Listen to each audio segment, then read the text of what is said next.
Hello' বন্ধুসকল, যিবিলাকে সূৰ্যগ্ৰহণ চাম বুলি ভাবি আছিলে ন, আমাৰ অসমত সূৰ্যগ্ৰহণ নহয়। ভাৰতৰ বেলেগ বেলেগ জাগাৰ পৰা বেলেগ বেলেগ ৰাজ্যৰ পৰা সূৰ্যগ্ৰহণটো মানে আংশিক সূৰ্যগ্ৰহণটো দেখিব পোৱা যাব।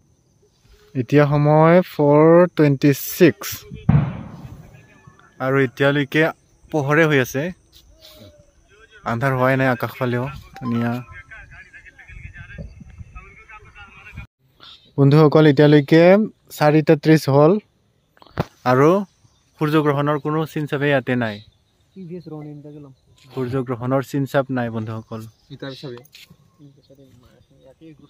গোটেইখন ধুনীয়াকে পোহৰ হৈ আছে গোটেই। এইটো আমাৰ গাঁও, এয়া সেউজীয়া খেতি পথাৰ আৰু এইটো ৰাস্তা। এতিয়ালৈকে চাওক, টাইমটো 4:37 হৈ গ'ল, সূৰ্যগ্ৰহণ নহয়।